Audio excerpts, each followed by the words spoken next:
Hello, chemistry students. Mr. McKee here, and I want to work through the two examples on page 22 with you.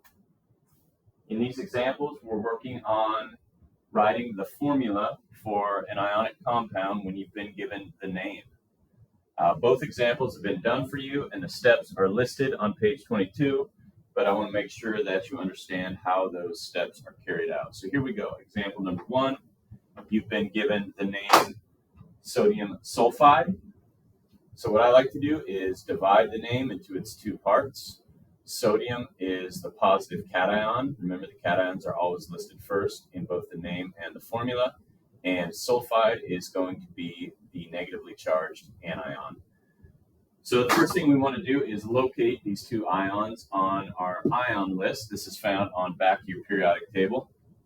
So the top list is for the cations, and you'll find sodium right here. And you'll see that it's got a charge of +1. And if you look down below in the anion table, you will find sulfide also, and you'll see that it has a charge of -2. So let's go back to our example now. My cation is sodium with its +1 charge, and sulfide is my anion with its -2 charge. So the thing about ionic compounds is the positive and negative charges in them always have to be equal to each other. We call this neutralizing the compound. So when you look at these two charges, we've got currently a +1 charge on the left and a -2 charge on the right.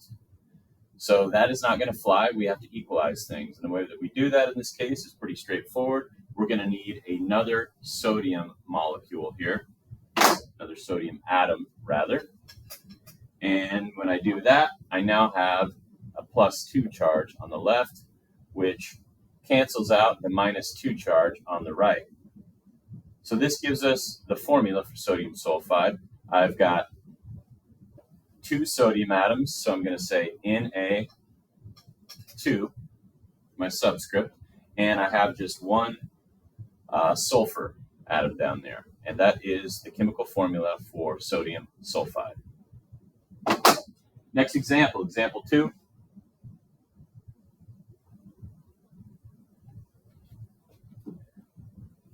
This one involves a Roman numeral. We're going to be working with Roman numerals quite a bit here when we name and write formulas for ionic compounds. And it asks the question, what is the formula for cobalt-2 boride? So again, I'm going to kind of divide this name into its two parts. Cobalt-2 is going to be on the left, and boride is on the right. The cation, as always, is listed first. So check your periodic table, and you'll see that the symbol for cobalt is going to be CO. And you'll also see that there's several different types of cobalt. Let's take a look at that real quick. So here is cobalt-2, and you'll see that there's also cobalt-3, and they differ in their charges. So there's multiple ways that cobalt can ionize. Roman numeral 2 is telling us, though, that in this particular case, we are dealing with the version of cobalt that has a +2 charge. So I'm going to go ahead and write that in. Boride, when we check on our ion list, you will see has a charge of -3. The symbol for boride is simply B. So let's come over here and fill this out. We've got cobalt with a +2 charge, and we've got boride with a -3 charge. So this is about the trickiest scenario you're going to see when you have to neutralize the charges of the cations and the anions. Nothing really jumps out at you there.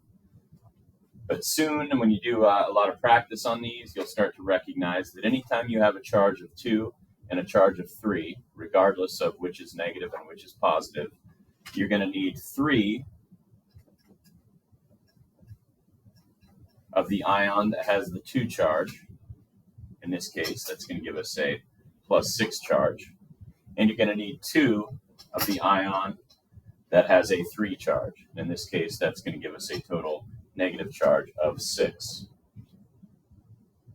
All right. So now we look up here and we see that we've got 3 cobalts. So I'm going to write CO3, and we have 2 borides. So I'm going to write B2, and that is the formula for cobalt 2 boride. So do all the practice problems on page 23, and as always, reach out if you have any questions. Thank you for your attention. Have a great day.